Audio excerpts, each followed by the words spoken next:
People like you are a stain on this community, Margaret Sloan shrieked in the middle of the meeting, her shrill voice cutting through the room like she owned the entire world. I smirked. Enjoy those cheap laughs while you can, because soon I'm locking down that forest you like to call your backyard. That arrogant mouth of hers soon shut up once the ownership certificate is in my hand. This isn't just punishment, it's an expensive lesson. Prejudice and arrogance always end up smashing their own face into the ground. Plus, if you witness this moment, would you stand up and applaud or sit there and take the humiliation? Comment. Let's see whose side you're on. That morning, the sky was clear and the wind was cool, with sunlight drifting gently like golden dust through the towering trees. The scent of damp earth after a night of dew still lingered in the air, blending with the faint fragrance of wild grass. I led my son into the forest, carrying the hunting rifle my father had passed down, an old Remington, its wooden stock worn smooth by generations of hands. This stretch of woods had long been familiar, a place where countless generations in the region had come to, not only to keep a tradition alive, but to strengthen family bond. With every step, I could almost hear echoes of my father, my grandfather, of those quiet mornings filled with hope and pride. I had a valid permit, clearly specifying the area where hunting was allowed, stamped in red by the land management office. Everything was transparent, lawful, and by the book. My son, a 12-year-old with eyes always lit by curiosity, visibly excited. His face brightened after days of being teased by classmates who said our family was so poor we had to hunt wild animals for meat. Those words, childish as they sounded, had deep into his pride, a boy growing up, beginning to realize that the world isn't always fair. I saw this hunting trip as a chance to teach him that holding on to tradition and personal freedom is something to be proud of, not something to hide or be ashamed of. I wanted him to understand there is nothing wrong with living true to your values, no matter how others might look at you. We walked deeper into the forest, leaves rustling beneath our feet, sunlight filtering through the branches and shifting beams across the forest floor. My son whispered that he hoped to catch a rabbit, just so he could tell his friends his father didn't bow to ridicule. I smiled, resting a hand on his shoulder, reminding him that hunting isn't just about trophies. It's about learning patience, respecting nature, understanding that every creature has a place and purpose in that delicate balance. He nodded, but I knew deep down he still wished for something tangible, a small victory, a quiet declaration that he and his family were not as weak as those cruel words had made him. We were both soaking in the silence when a sharp, grating female voice suddenly through the air, shattering the stillness, a sound completely out of place, not of the woods, not of this place. I turned around, and it was no surprise to see Margaret Sloan. There she was, the president of the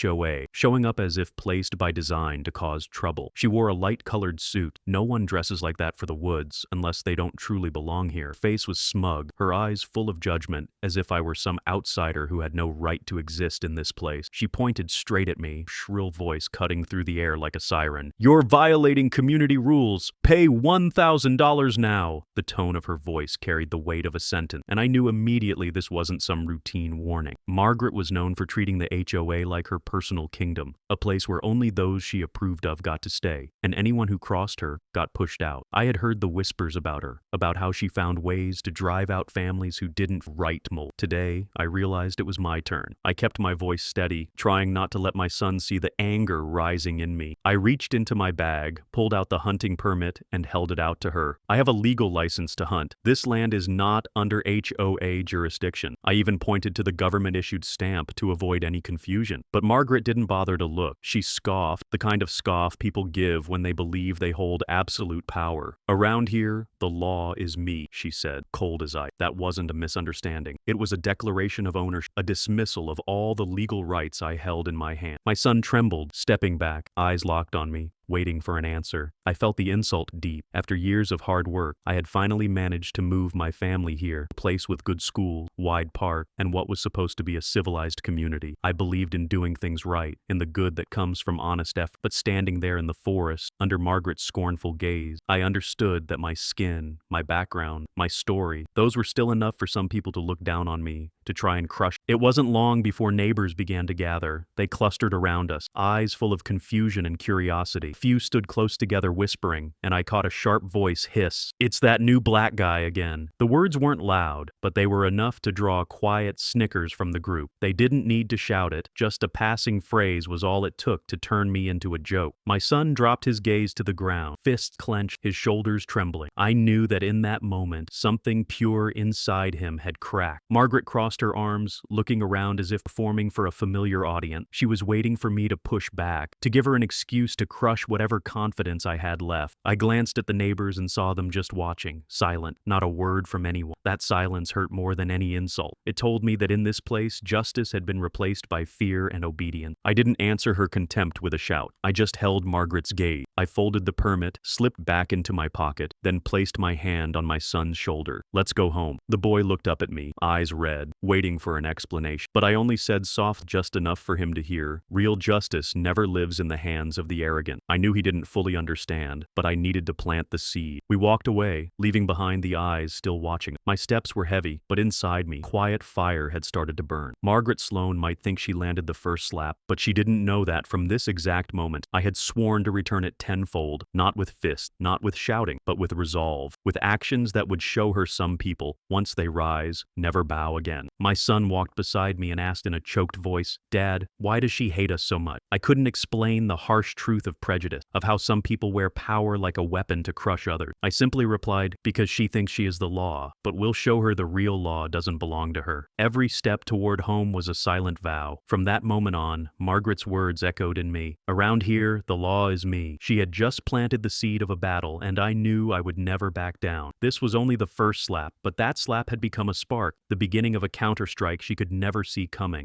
Early that morning, the moment I opened the door, I saw the violation notice plastered across the wooden frame. White background, bold red letters like blood, the cold message, "Hunting violation, $1,000. Below it were the exact date and time, along with Margaret Sloan's jagged signature. She didn't just want me to pay a fine. She wanted every neighbor to see it, to turn me into their morning entertainment. I stood silently before the paper, heart pounding like someone was tearing through my pride. My son came running out, his eyes wide as he read the bright red letters. He looked up at me, lips trembling, but didn't dare ask. I simply placed a hand on his shoulder, let out a sigh, then turned away without a word. The first neighbor passed by, glanced at the notice, and gave a faint, mocking chuckle. Less than a minute later, another strolled past, eyes lighting up with smug delight. Then I heard the sentence that hit like a blade straight to the chest. "Must be too poor, had to hunt for food." I felt heat rise in my ears. My hand clenched so tight I heard the joints crack. My son stepped back, hiding his face behind his arm, trying not to let anyone see his red eyes. Each time someone walked by, I caught a glint of disdain in their gaze. Some stopped on purpose, pretending to read carefully, then turned to whisper to whoever was with them. It all felt like a public spectacle, staged humiliation for their amusement. I knew Margaret didn't have to be there, because the paper itself had done her work for her. By afternoon, after returning from the store, I found someone had posted a fresh copy right over the spot. I had already torn the first one down, but clearly someone wanted to make sure the shame stayed visible.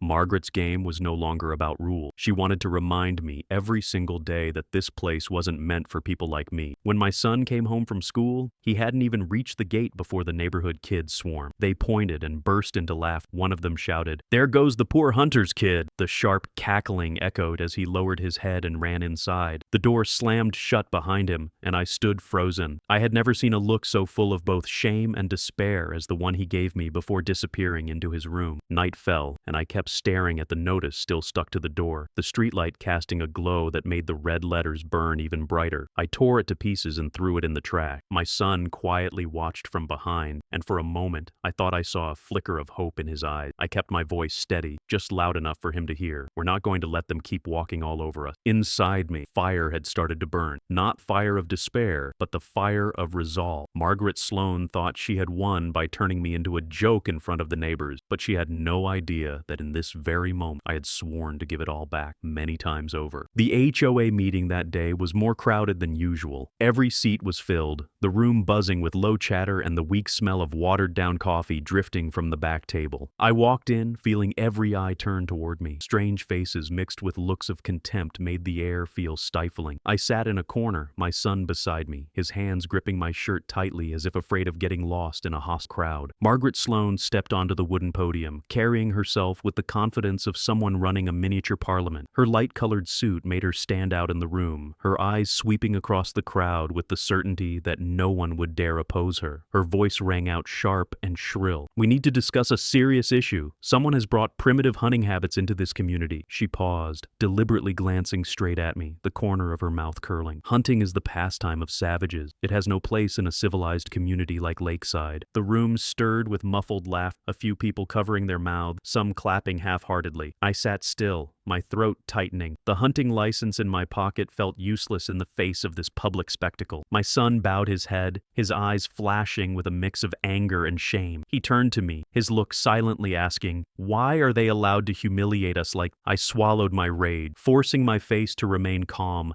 but my heartbeat slammed against my chest. I could bear Margaret's scorn, but my son's gaze, that was the real blow. Those eyes held both hurt and disappointment. He didn't understand that my silence wasn't weakness, but a decision to wait for the right moment to strike back. Margaret kept talking, painting a vision of Lakeside as a refined place untouched by lowly pursuits. Every word she spoke drove the wedge deeper between civilized people and outsiders. I looked around and saw a few residents of color lower their heads, clearly used to being made examples of. I understood. I wasn't the first to be treated this way, only the newest target for their mockery. My son tugged at my sleeve, his lips trembling. "Dad, can we go?" I nodded slightly and stood up. The room fell instantly silent, then the murmurs started again. I walked to the door, back straight, never looking back. In my head, Margaret's words echoed like a dare. "Hunting is the pastime of savages." Outside, the wind had a cold bite. My son walked close beside me, his head bowed. I wanted to say something to comfort him, but every word felt hollow. In the end, I only whispered, "We're not the savages, they are, hiding their cowardice behind arrogance." The boy looked up, tears in his eyes, but something in his gaze had changed. He gripped my hand tight, as if holding on to a promise that we would not always be the playthings of those who believed they had the right to define what it meant to be civilized. That night, I sat by the window, watching the darkness settle over the neighborhood. In the small room, the steady sound of my son's breathing told me he had fallen asleep, but I knew the anger inside me would not fade. The humiliation of that meeting was just fuel, feeding the fire of my resolve to give everything back, without leaving a single piece behind. Margaret's words weren't just aimed at me, they were aimed at all those she had looked down on for so long. I had seen the way their eyes turned away in that meeting, seen the resignation hidden behind forced smile. I knew that if I fell, no one else would dare rise, but if I struck back, someone would be watching, and one day, they too would find the courage to speak. I closed the curtain, and inside me, a vow echoed. This is not the end. This is only the beginning.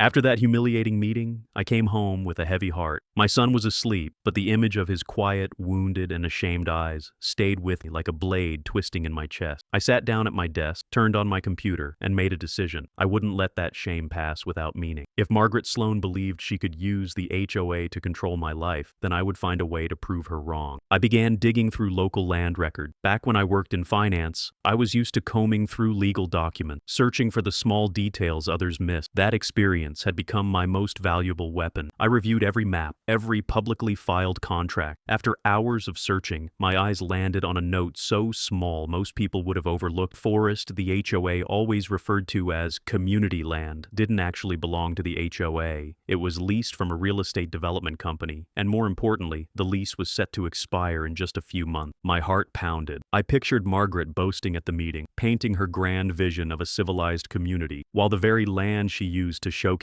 her power didn't even belong to the HOA. She had turned a leased property into a tool of domination over people like me. That discovery hit like a spark dropped onto dry kindling. The fire in my chest roared to life. I couldn't act rashly. Every move had to be quiet, so Margaret wouldn't catch the scent. I reached out to a small law office on the outskirts of town, recommended by an old friend. The lawyer, a calm man named Keller, listened as I laid out the situation. He examined the land lease carefully, then nodded. "You're right. This lease is close to expiring. If the owning company is looking to offload quickly, they'll want a new buyer, and if you're ready to offer a fair price, that buyer could be you." That sentence poured fuel on the fire inside me. I envisioned a day not far off when Margaret would proudly lead a group of residents into that forest, only to stop cold at the sight of a sign bearing my name. That thought alone gave me the strength to endure every mocking glance, every petty violation notice still ahead. Keller and I discussed our options. He emphasized the need for complete discretion. If Margaret found out, she would do everything in her power to sabotage the deal. I agreed, and from that point forward, I lived in two separate worlds. By day, I endured the taunts and nuisance fines from the HOA. By night,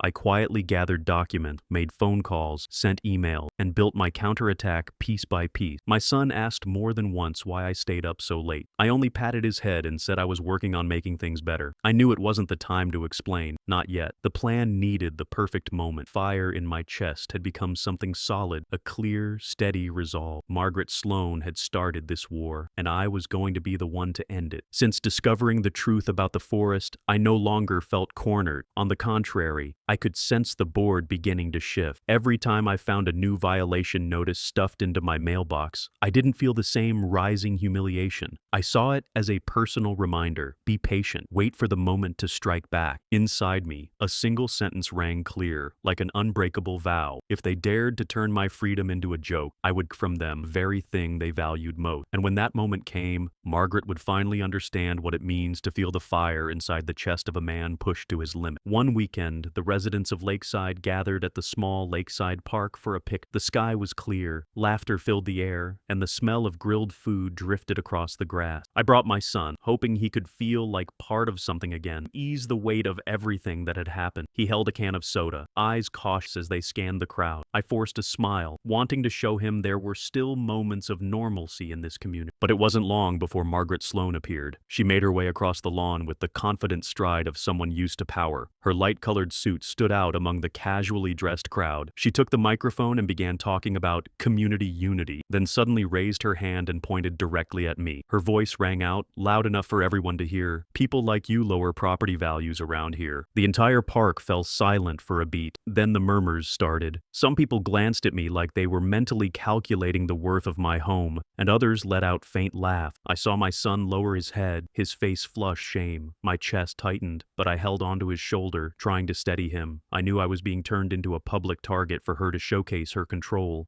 In that moment, I pressed my lips together and swallowed the anger. I could feel every muscle tense, every word begging to burst out. But I also knew, if I reacted now, even a furrowed brow or a raised voice would give Margaret exactly what she wanted. She would turn me into the living proof of the narrative she had just spewed. I took a deep breath and stayed silent, not because I accepted it, but because I had chosen another path. Every word she uttered only strengthened my resolve for the plan I had been quietly preparing. Margaret might think she'd won with the community laughing at me, but she had no idea I was already building the move that would bring her down. My son looked up, eyes brimming with tears, but his gaze held something more: expectation. I gave him a slight nod, a wordless promise. The day will come when we give it all back. He gripped my hand tighter, and in that moment, my silence was no longer weakness. It was preparation for the strike. Margaret kept speaking, her voice dripping with self-satisfaction as she painted a picture of a clean, civilized community with no place for people like me. The crowd nodded along, a few clapping in rhythm. But I noticed that among the eyes turned my way, there were different glimmers, not of disdain, but of quiet empathy. They too had been pushed down, but had never dared to speak up. I understood that I wasn't standing only for myself, but also for those who had endured Margaret's oppression. That was why I couldn't let the anger explode here. I had to hold it, wait for the moment it could become the fire that would burn her illusion of power to the ground. When the picnic ended, I held my son's hand and walked away, the sound of laughter still echoing behind us. I didn't look back, because I knew that if I did, my restraint might shatter. I walked faster, my chest burning, but my mind sharper than ever. Every insult Margaret hurled would only make my counter-strike more meaningful. Back at home, I looked toward the forest, the one the HOA always boasted about as community property. I narrowed my eyes, feeling like the woods themselves were waiting for me to step in and seize the opportunity. I knew I was getting closer to the moment everything would turn. If the HOA humiliated you like this in front of everyone,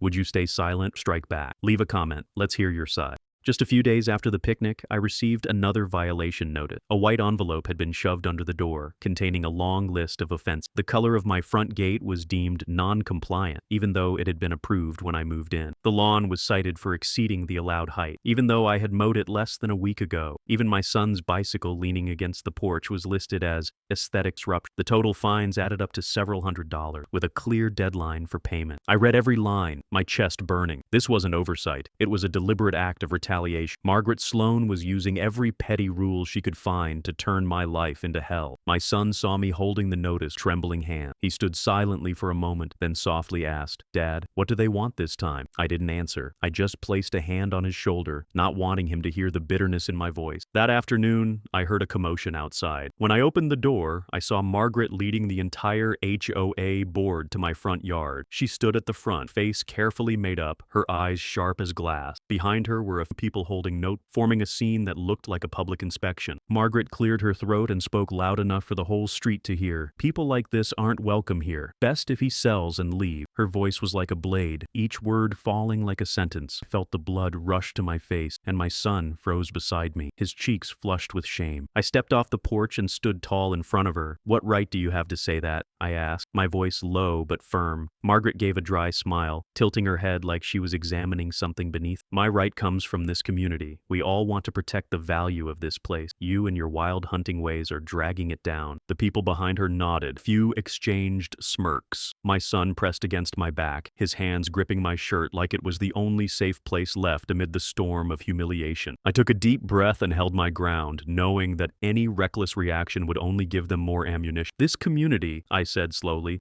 "doesn't belong to any one person. I bought my house here with honest money, and I'm not going anywhere. No matter how many fines you print or how many people you gather, I will not leave." Margaret narrowed her eyes but said nothing. I saw her lips press into a thin line as she tried to maintain her composure. After a few seconds of silence, she turned her back and signaled to the others. The group walked away, leaving behind a yard, tension and the sting of humiliation hanging in the air. I turned and looked at my son. His eyes were brimming with tears, but within them was a faint, steady light. Maybe he understood that even though I had been trampled in front of everyone, I was still standing, unshaken. I put my arm around his shoulder and whispered, "We'll show them. No one gets to take away our right. Hold our heads high." Inside me, fire from the day before burned even hotter. Margaret might think she had cornered me, but in truth, she was slowly stepping into a trap I was building with my own hand. I stood on the porch, eyes locked on Margaret Sloan. My voice rang out low and steady, without a hint of tremble. "You just made the biggest mistake of your life." The words sliced through the air like a blade, and the board members behind her paused. Just for a second, my yard fell silent, nothing but the wind rustling through the tree. The silence stretched tight as a wire, everyone waiting to see what would happen next. Margaret blinked, then gave a mocking smile, but I could see the crack beneath her calm. She was used to people bowing their head. I wasn't one of them. A few neighbors stood across the street, faces drawn. Some looked down, others shook their head. It was clear they were beginning to see Margaret's cruelty for what it was. The stacked violation notices, the public humiliation, the orchestrated display of power. This time, it had gone too far. In their eyes, I saw hesitation, as if they were torn between fear of HOA retaliation and the outrage of watching injustice unfold. Margaret stepped forward, trying to regain control. "You think you can scare me?" she asked, her voice stretched thin with temp. I didn't answer. I held my gaze, cold and sharp. My silence unsettled her more than any comeback could. She turned to the group behind her, looking for support. They nodded out of habit, but the confidence in their eyes was no longer absolute. My son stood behind me, his hand still gripping the hem of my shirt. I knew he was scared, but I also saw the pride in his eyes after hearing what I said. He understood I wasn't backing down. I was fighting in my own way. His silence now was its own quiet encouragement. At last, Margaret cleared her throat and turned away. "We'll be seeing each other again," she said flatly, then led the group out of the yard. The sound of their shoes striking the dry pavement echoed like drumbeat, the signal that this battle was far from over. I watched them go, steady, unwavering. A few neighbors were still watching. An older man gave me a slight nod before turning away, a quiet gesture of solidarity. I noted it because I knew that once Margaret began to waver, others would find the courage to speak up. I turned back and closed the door behind me. My son looked at me, his eyes shining in a way they hadn't in days. He said softly, "Dad, I think she's going to pay for this." I smiled, placed a hand on his shoulder, and replied, "She will." That night, sitting alone in the room, I replayed every glance from the afternoon. The silence, the lowered eyes, the head shakes, and then that single nod. Those were the signs that Margaret had crossed a line. And in that excess, I found an opening. She had just cracked her own wall of power, and I would be the one to turn that crack into a collapse. The fire inside me was no longer scattered outrage. It had become sharp determination. I knew that from the moment I looked Margaret in the eye and said those words, the real battle had begun.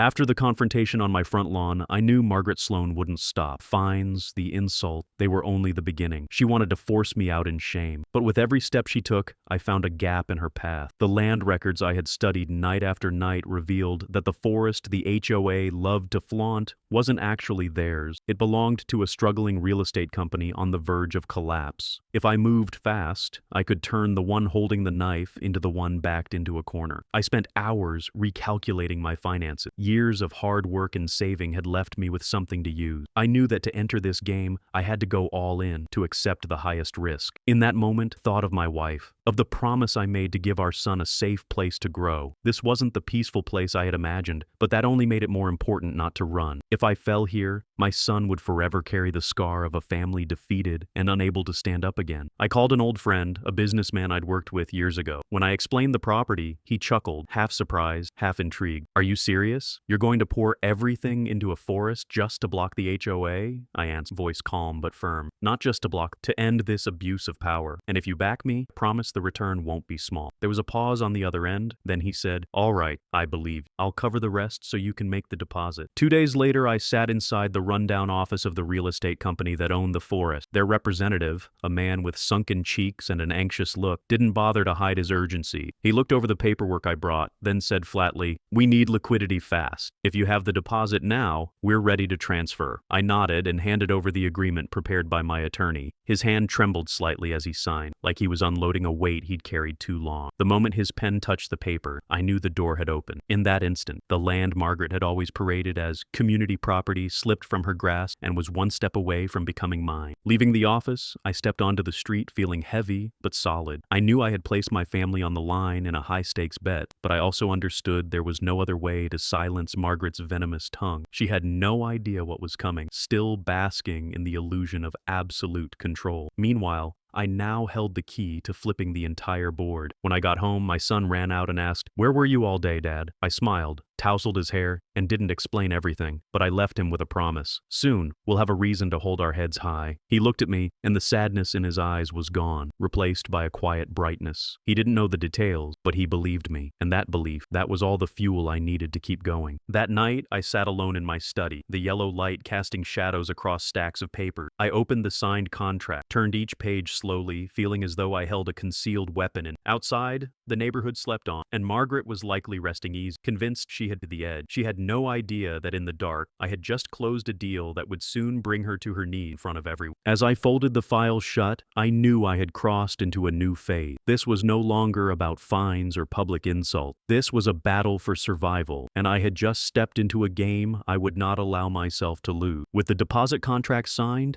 I understood I now held a sharpened dagger, but it would mean nothing if revealed too soon. I kept the secret tightly guarded, even from my son. He was always sensitive, and a few overheard words about money or land could slip from his mouth if teased by others. I couldn't risk Margaret Sloan catching wind of something this critical just because of a child's innocence. So I smiled in front of him, offered vague answers, all while quietly folding each contract page and locking it away in a drawer. I began living two lives, one above ground where I went to work, took walks, made small talk with neighbors, letting them believe I had accepted my fate, and another life in the dark, where night after night I reread the contract, calculated the closing timeline, and played out the moment I would strike back. The fire in my chest was no longer scattered rage, it had become a focused plan. While I stayed silent, Margaret Sloan grew louder. At every HOA meeting, she stood at the wooden podium, her voice dripping with triumph. "Next month, we'll host the biggest hiking day ever," she announced, eyes gleaming with pride. The crowd clapped, and a few sycophants eagerly chimed in. I sat in the corner, watching the scene with growing irony. Forest she promised fresh air and peaceful walks now belonged to me, but she didn't know it, still certain she held absolute control. She went on, describing in detail how small wooden shelters would be added along the trail, how children's activities would promote Lakeside's friendly spirit. The crowd laughed and chatted, enchanted by her vision. I sat still, each word from her mouth sounding like another knot in the noose she was tying around her own neck. With every promise she made, I saw my chance to strike sharpen even further. My son didn't attend those meetings, but he picked up bits and pieces from the neighborhood kids. One evening he asked, "Dad, why does Mrs. Sloan always say she's trying to make this place place better. You don't seem to like her. I looked at him and answered slowly. Some promises sound good. Underneath them are lies. You'll understand when the truth comes out. He didn't ask again, but I knew that answer planted a seed of patience in him, waiting for the day it would grow. I carried on each day calmly, while Margaret boasting. The more she showed off, the more certain I became that when the truth was revealed,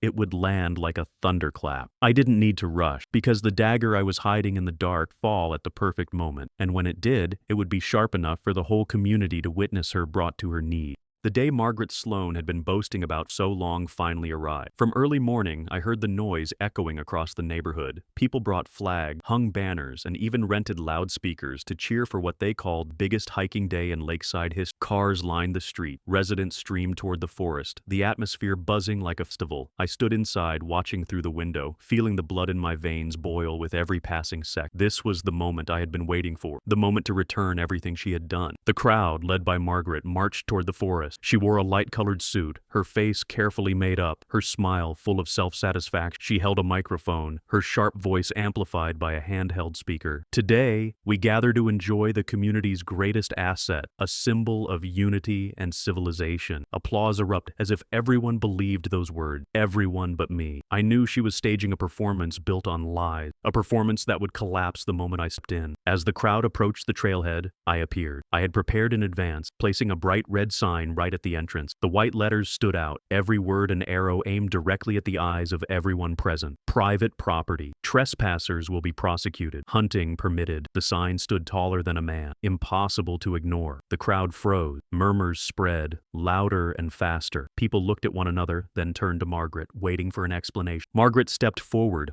eyes wide, her voice rising to a scream. "You have no right!" She stormed toward me, her trembling hand pointed straight at my chest, as if she could tear down the sign by sheer force. I calmly reached into my bag, pulled out the folder, and held it up for all to see. My voice was steady, each word clear. As of today, I own this land. No one is allowed to set foot here. The silence was suffocating. The crowd stood stunned, like a wave of cold water had hit them all at once. Then came the whispers, urgent and uneasy. Didn't she say this was HOA property? Hasn't Mrs. Sloan always claimed the forest belonged to the community? Each question was a knife driven into Margaret. I looked straight at her, saw her lips pressed tight, her face drained of color. In that moment, she wasn't a ruler. She was a woman unraveling, clinging to the illusion of control. Margaret tried to scream, her voice cracking. This is a lie, a setup, but I didn't let her spin another excuse. I opened the folder and handed the documents to the nearest resident. This is the deed, signed by the land's former owner. Notarized. You can verify it. This is the truth. Shaking hands took the papers, flipping through page by page, reading every line. And the more they read,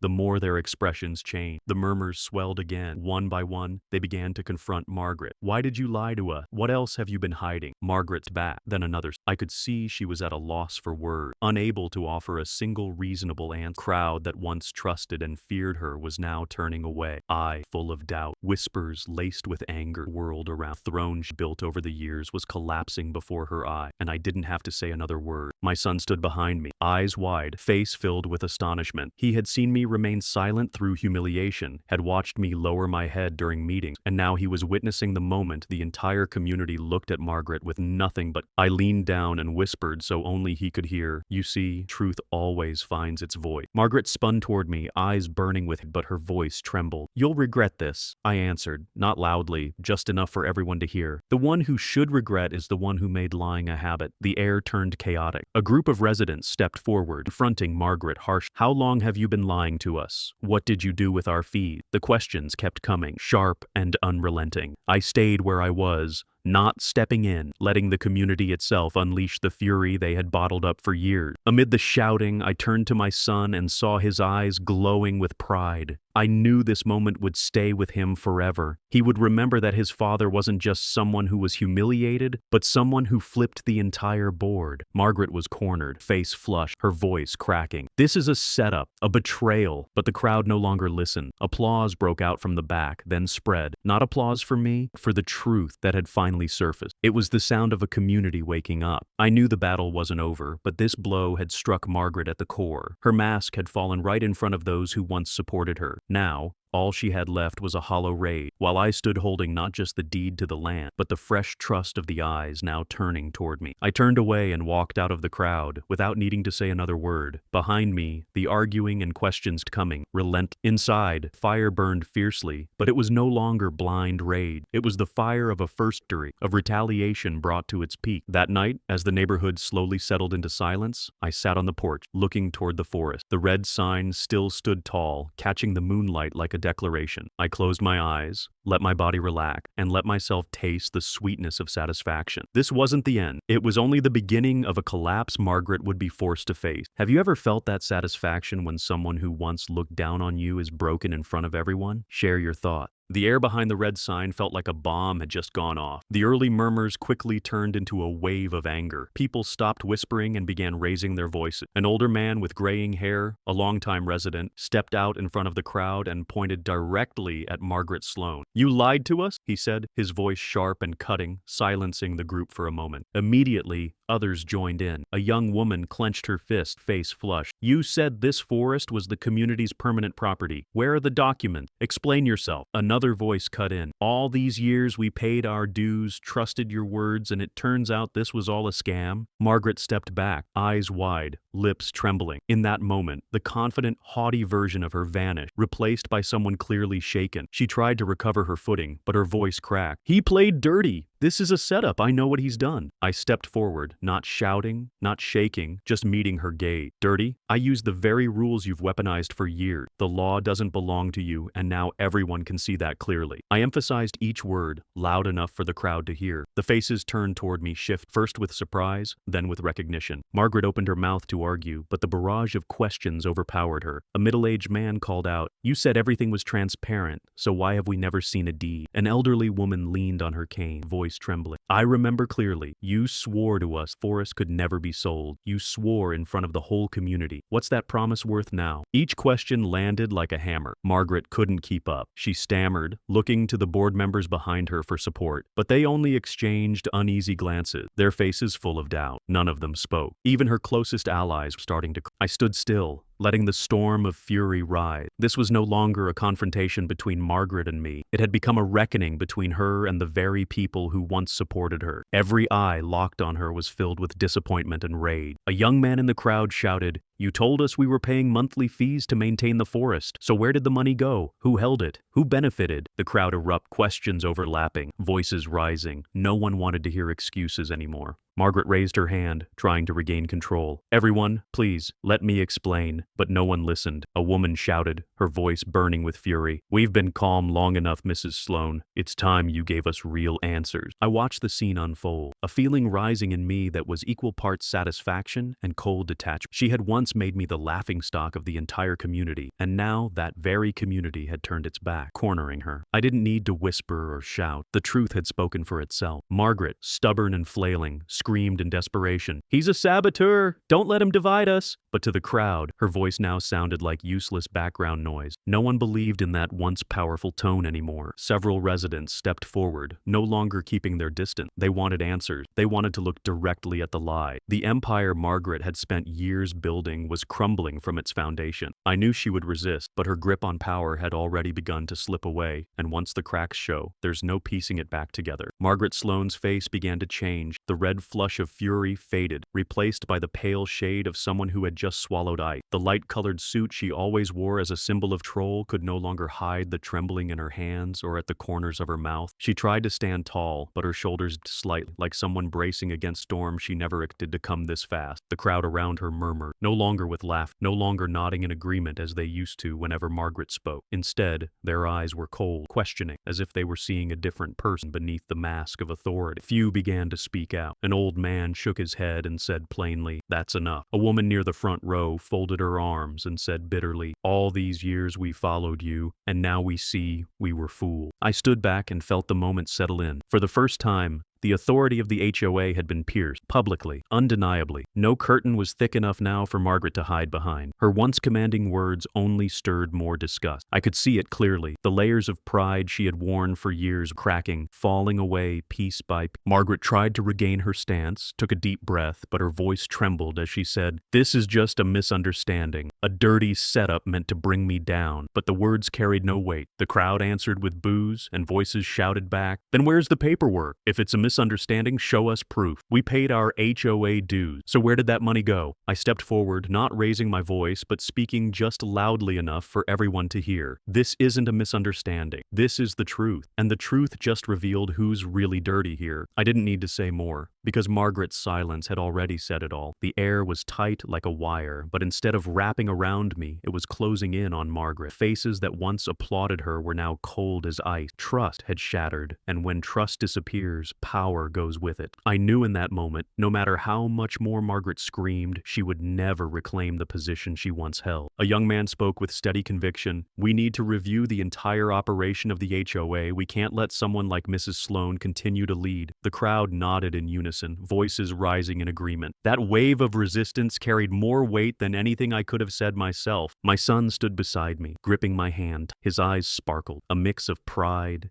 and relief. He had seen me bow my head during meeting, had witnessed the violation notices taped to our door, but now he was watching his father stand tall, and more than that, seeing the oppressor break down before the eyes of the entire community. I leaned down and whispered, "You see now, no power lasts if it's built on lie." Margaret still stood there, trembling in her light-colored suit, surrounded by a sea of questioning stares. The power she once held was now just hollow shell. For the first time in years, the community was no longer silent. They had seen the truth, and once truth is revealed, there's no dragging people back into dark. I turned and walked away from the crowd, not needing to look back. I knew the house of power Margaret had spent years building was shaking at its foundation, and it was only a matter of time before it came crashing down. Just one day after the incident in the woods, the news had spread everywhere. The local paper ran a bold front-page headline, "Resident Strikes Back at HOA, Forest Access Revoked." Beneath it was a photo of the bright red sign I had posted at the entrance, its warning message unmistakable. The article noted in detail that the new landowner was none other than the resident who had been heavily fined by the HOA for hunting. They used the word retaliation, which stirred curiosity in many, but I knew the deeper truth. This was just. The news spread like wildfire. That morning, as I stepped outside, neighbors were already whispering. Some nodded in silent agreement. Others looked surprised that I had dared to stand toe-to-toe with Margaret Sloan. A few glances carried a newfound respect, something I hadn't received since moving to Lakeside. My son brought the paper to me, his eyes glowing with pride. He whispered, "You did it, Dad," and I only smiled, knowing the battle was far from over. Residents began to act. That afternoon, groups of people gathered in front of the HOA office. Footsteps and urgent conversations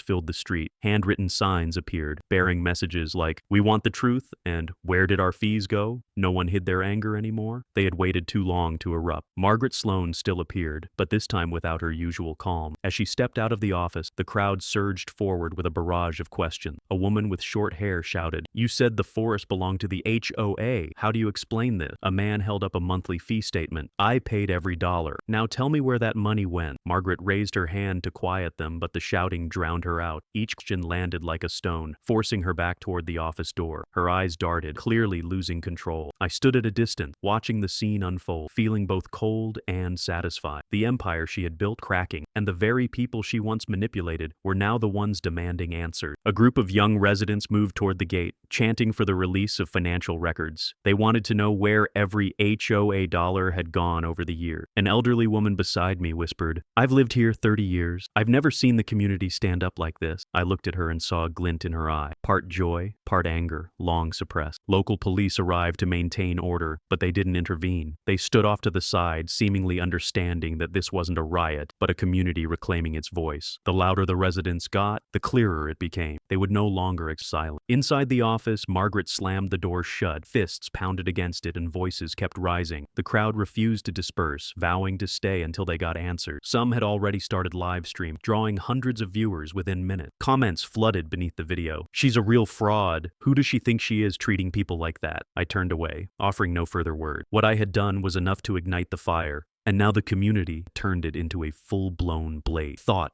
echoed in my mind. Margaret was no longer the one in control. She was now just prey, cornered inside a circle of outrage. Night fell, but the crowd didn't disperse. The glow of phone lights illuminated the front of the HOA office. They chanted for transparency, their voices echoing through a neighborhood once ruled by silent clients. I knew this was only the beginning, but it was enough to make Margaret realize that her power game was coming to an end. I returned home and sat by the window, staring into the dark sky. My son came close and whispered, "They've seen the truth now, Dad." I nodded and replied softly, "Yes, and once they've seen it, they'll never close their eyes again." The chants for financial transparency still rang out when a hand rose. It was Mr. Carter, a black resident who had lived in Lakeside for over 10 years. He stepped forward, his voice gravelly and firm. "This isn't the first time we've been treated unfairly. For years, my family's received warnings over nonsense, putting a small flag by our door or planting paper flowers in the yard. But when others did the same, no one said a word." The crowd fell silent, listening. A young black woman, holding the hands of two small children, spoke next. "My son was stopped at the gate for riding his bike fast. The guard said he was a danger. Meanwhile, 3 white kids sped by laughing. No one even looked at them. We stayed quiet because we thought we had no voice, but not anymore." One account followed another, like a dam break. A tall man said Margaret had personally warned him about his overgrown lawn, while the abandoned house next door was ignored for weeks. An elderly woman, frail and trembling, spoke with effort. "I remember Mrs. Sloan once telling me to my face that Lakeside needed to maintain a certain image. Now I understand exactly what she meant by that." The murmurs rose, eyes turning to Margaret with disgust. She tried to keep her composure, gripping the mic tightly, but her face had lost all trace of confidence. I watched her glance toward the board members, seeking support. This time, it wasn't like before. First to avert his gaze was Mr. Weller, the HOA vice president. He'd always been the loyal one, nodding along with every decision. Now, he stepped back, staring at the ground, silent. Next was Mrs. Kingsley, once the loudest to clap at every meeting. She folded her arms and kept a stony face. That silence landed like a blade straight through Margaret's authority. The crowd sensed, and the shouting grew fierce. "Even your own allies won't defend you anymore," someone yelled, making Margaret free. From a distance, I could feel the tremor, as if the once solid chair of her presidency had begun to shake. Margaret struggled, her voice unsteady. "This is just a misunderstanding. I'll resolve it." But before she could finish, an older woman cut her off. "We don't need promises anymore. We need answers right now." The wave of anger surged, sweeping away all her efforts. I watched the scene unfold, a strange feeling rising inside me. This wasn't just personal vengeance. It was a community awakening. Families that once bowed their heads in silence now stood tall, counting every wound they had endured. Allies who once clapped for Margaret now turned their back, leaving her alone to weather the storm. My son stood beside me, quietly observing. He looked around, seeing so many people of color, immigrants, and even some white families standing on the side of truth. He whispered, "Dad, they went through the same pain we did." I nodded, gently squeezing his hand so he would understand that today wasn't just a turning point for our family. It was a turning point for all of Lakeside. Margaret forced a weak smile, but the trembling in her hands betrayed her. The chair beneath her wobbled violently, not from a vote, but because truth had shattered her shell of authority. I knew then that nothing could be salvaged. Lakeside had awakened, and that wave would sweep Margaret out of the position she had clung to for so many years. I knew the blow with the forest wasn't the end. Margaret Sloan may have been humiliated in front of the community, but she still held the chair, still had the power to spin her way out with sweet excuses. If I wanted to end this at the root, I needed one more piece of evidence, something that would leave her unable to lift her head again, and I had been preparing for that all along. For weeks, my lawyer and I quietly combed through the HOA's financial record. Every month, residents were required to pay a significant fee to maintain the infrastructure, yet no one had ever really seen any concrete figures. The reports Margaret provided were always polished, full of charts and meaningless buzzwords. I didn't trust the transparency she bragged about, so we dug deeper. A contact at the bank, friend of my lawyer, helped us obtain the critical account statement. I remember the first time I saw that stack of paper. Massive withdrawals were made regularly, none with any approval from the community. Instead of going toward pool repairs or landscaping, the money flowed into jewelry stores, luxury vacations, and even a high-end car dealer. Every line on the statement felt like a blade,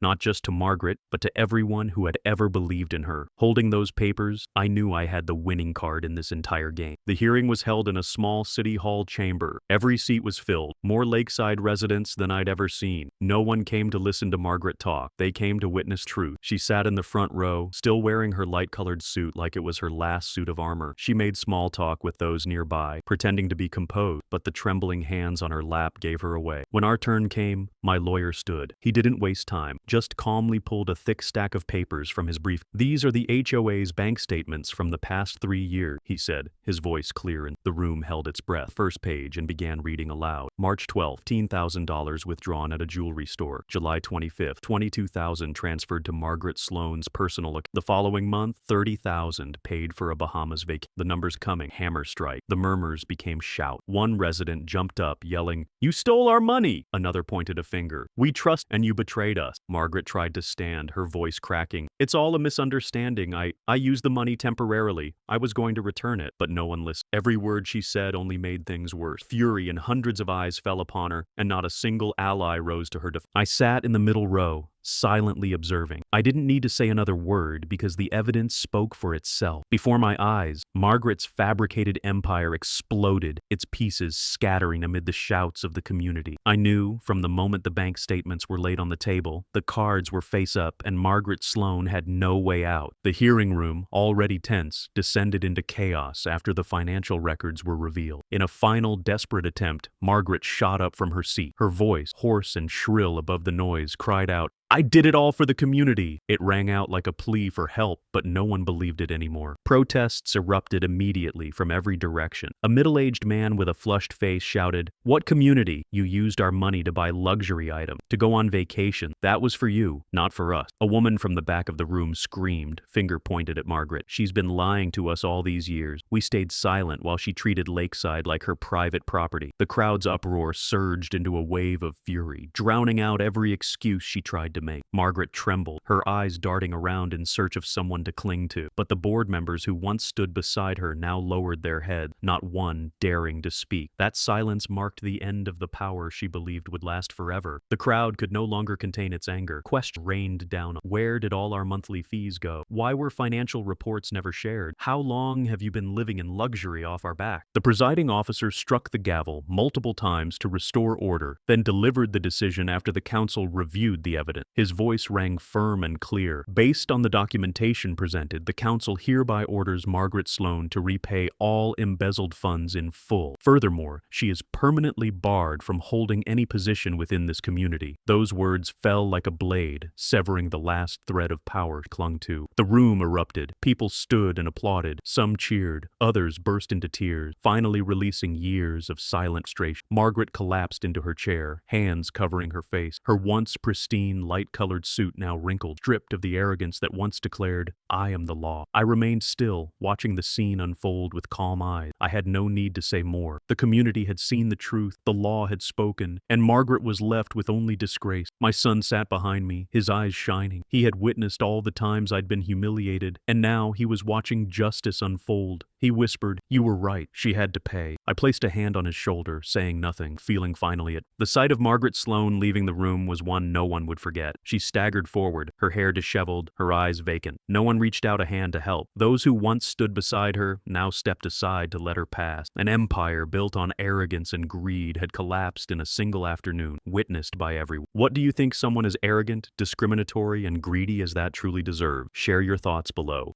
After the hearing ended, I walked outside with my son. The afternoon air had softened after the storm of anger, but I knew what had just unfolded would echo for a long time in the minds of Lakeside's residents. They had witnessed someone once considered untouchable, stripped bare before the entire community, and they had seen a man once dismissed rise and fight to the very end. That evening, residents gathered again at the small square in the neighborhood. There were no more distant looks or whispered gossip. This time, they stood in a circle, silently waiting. I took a deep breath and stepped forward to face them all. My son stood behind me, his eyes following with pride. I spoke, my voice low but steady, ringing clear through the open air. Justice doesn't lie in the mouth of the loudest. It rests in the hands of those who dare to stand. The words were not many, but each came from everything I had lived through. I didn't look at Margaret Sloan. She was no longer the center, but looked directly into the faces that had endured their silence for far too long. Some nodded slightly. Others wiped away tears, and then handshakes were exchanged. A white man who had rarely spoken to me stepped forward and gripped my hand firmly, his voice rough. "You did what we couldn't." A young woman smiled, her eyes red, and whispered, "Thank you for standing up for all of us." My son watched it all, his lips curling into a rare smile after so many days of humiliation. He took my hand, his eyes glowing with belief. I knew from that moment on, he he would never bow his head to another cruel word. He had seen with his own eyes the power of resolve. That day, the lakeside community didn't just witness Margaret Sloan's fall, they witnessed their own rebirth. They understood that false power cannot exist without submission. They understood that justice doesn't arrive on its own, but is made real by the steady steps of ordinary. I stepped back, watching the circle tighten around itself, a wave of relief rising in. My personal battle had come to a close. It had opened a new door for the community. Margaret may have lost everything, but it was her arrogance that had taught everyone an undeniable lesson. Truth cannot be silenced forever. That night, sitting with my son on the front porch, I listened to the laughter drifting in from afar. I suddenly realized those laughs no longer carried ridicule, but relief and hope. I spoke softly, as if reminding myself, what matters isn't winning or losing. What matters is not letting yourself be silent. And I knew from today on, Lakeside would never be the same. That afternoon, as the crowd slowly dispersed, Margaret Sloan stepped out of the hall. No one followed. Those who once stood with her now kept their distance, letting her walk alone under the cold stares of the resident. The pale suit that once symbolized her arrogance was now wrinkled, streaked sweat, stripped of everything but disgrace. She kept her head down, walking quickly as if hoping to vanish from the whisper. But those whispers clung to her like a sentence that would never end. I stood at the doorway, watching. There was no need for another word. Everything had already been said. Margaret had lost what she believed was untouchable, fear and submission of others. In its place remained only contempt. Every step she took away from that place marked the end of the arrogant reign she had imposed. My son gripped my hand and whispered, "Dad." She finally had to walk away. I nodded, feeling my heart lighter than ever. In his eyes, there was no more fear, only belief. He had seen with his own eyes that injustice could be overturned, and those who sowed humiliation would have to pay. I walked outside, heading toward the wood. The late afternoon was bathed in gold, sunlight cutting through the canopy, casting light over the damp earth. I stopped before the red sign standing at the entrance. The words, "Private property, trespassers will be prosecuted, hunting permitted," still bold, still defiant, an irrefutable declaration. The vast forest now belonged to me. A land once wielded by the HOA as a tool of control had become the very proof of their collapse. I drew a long breath, listening to the wind rustling through the tree. In that moment, I whispered, she deserved this. It wasn't a hollow gloat, but the closing line to days of humiliation, to steadfast resistance, and to justice finally being done. I turned back to see my son beside me, his eyes fixed on the forest like it was a new kind of symbol. It wasn't just a place to hunt, not just land, proof that we had not been broken. Placed a hand on his shoulder and said softly, "Remember this day. Justice comes when we dare to rise." On the way home, I heard windows slide open. A few residents looked on and nodded. Those nods were no longer empty gestures of politeness, carried the weight of true recognition. They had seen Margaret walk away in disgrace, and they had seen me stand to the very end. As the sun dipped and the sky changed color, I sat on the front porch, watching the fading light. I felt no bitterness, only the quiet peace of someone who had seen a battle through. Margaret Sloan might have disappeared, but her name would forever be tied to failure and deceit. And I knew my son and I had reclaimed the most important thing of all, belief in ourselves. When Margaret Sloan left Lakeside in the heavy silence of the community, I knew the story had ended in a way no one had ever imagined. From someone who once had citations pinned to his door, mocked during meetings, and laughed at during picnics, I had turned humiliation into strength and the entire board. But what mattered most wasn't that I owned the forest or that an arrogant woman lost her title. It was that this community had learned to face the truth, to speak up instead of bowing down. The once avoiding eyes in meetings had become direct gazes. Families of color who had stayed silent, fear of retaliation, stepped forward and shared what they had endured. Even those who used to applaud Margaret began to realize that their silence had been the soil in which her false power grew. And when they all stood up together, the chair that once seemed immovable collapsed in an instant. Justice doesn't always come from courtrooms or harsh rulings. It can come the moment a community realizes it handed power to someone unworthy for too long. For me, the story didn't end with a personal victory, but with transformation. My son had changed. From the sad-eyed boy once teased by friends to someone who now looked at me with the belief that honor can be defended. He had seen a clear lesson. When one person dares to rise, others will find the courage to follow. I know that lesson will stay with him for life, a compass in any circumstance. Lakeside is no longer a quiet community under the shadow of a tyrant. The people have learned to ask questions, demand transparency, And,